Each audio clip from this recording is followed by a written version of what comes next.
السلام علیکم، میرا نام طفیل احمد ہے اور آج ہم اس سیریز آف پروفٹ میں حضرت یونس علیہ السلام کا قصہ سنیں گے۔ حضرت یونس علیہ السلام کا واقعہ اللہ تعالیٰ نے قرآن پاک میں بھی فرمایا ہے۔ حضرت یونس علیہ السلام ایک عظیم نبی تھے اور حضرت ابراہیم علیہ السلام کی نسل سے تعلق رکھتے تھے۔ عراق میں ایک بستی تھی جس کا نام نینوا تھا۔ نینوا کے لوگ شرک، گناہوں اور نافرمانیوں میں ڈوبے ہوئے تھے۔ چنانچہ اللہ تعالیٰ نے حضرت یونس علیہ السلام کو نینوا کے لوگوں کی طرف رسول بنا کر بھیجا۔ قرآن میں اللہ تعالیٰ فرماتا ہے، اور ہم نے انہیں 1,00,000 بلکہ اس سے بھی زیادہ لوگوں کی طرف بھیجا۔ نینوا کی بستی میں تقریباً 1,20,000 لوگ تھے اور وہ سب کے سب کفر پر تھے۔ حضرت یونس علیہ السلام نے سالوں تک اپنی قوم کو اللہ کی طرف بلایا۔ انہیں سالوں تک دعوت دیتے رہے، لیکن قوم نے ہدایت قبول کرنے کے بجائے اپنی گمراہی پر قائم رہنے کا فیصلہ کیا۔ وقت کے ساتھ ساتھ لوگوں نے حضرت یونس علیہ السلام پر ظلم کرنا شروع کر دیا اور دھمکیاں دینے لگے۔ تو حضرت یونس علیہ السلام نے انہیں خبردار کیا کہ اگر باز نہ آئے تو فلاں دن تم پر اللہ کا عذاب نازل ہوگا۔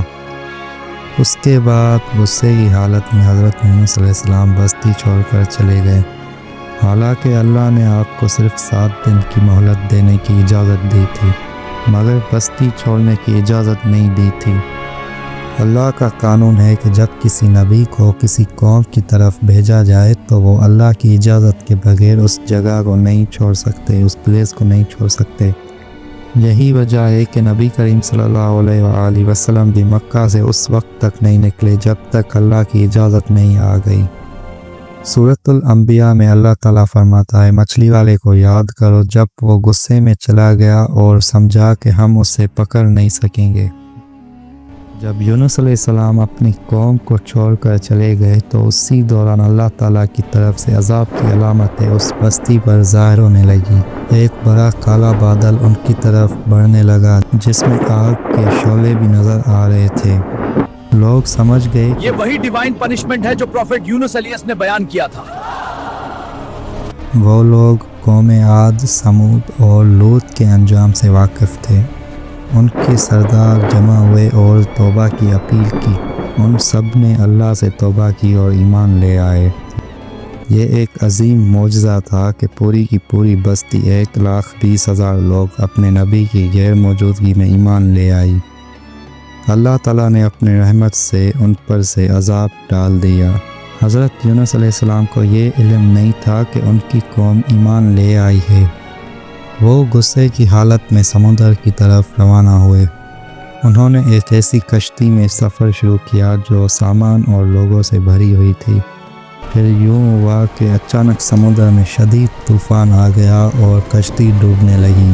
وزن زیادہ ہونے کی وجہ سے پھر لوگوں نے ڈیسائیڈ کیا کہ ہم اپنا تھوڑا بہت سامان سمندر میں پھینک دیتے ہیں۔ سامان پھینکنے کے بعد بھی کشتی انبیلنس رہی۔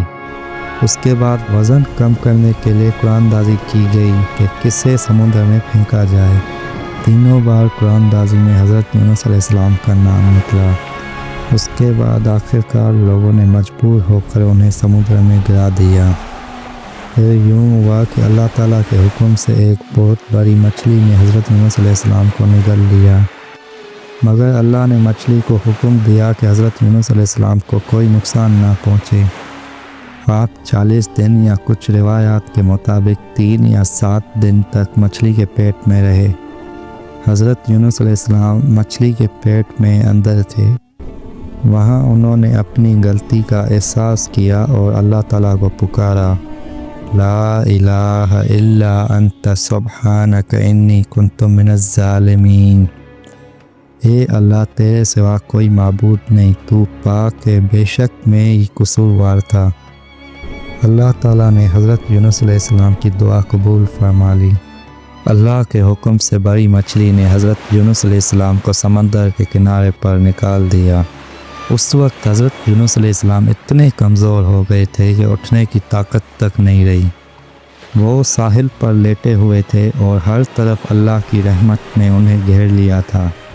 اللہ تعالیٰ قرآن پاک میں فرماتا ہے، پھر ہم نے انہیں ایک کھلے میدان میں ڈال دیا جبکہ وہ نہایت کمزور تھے۔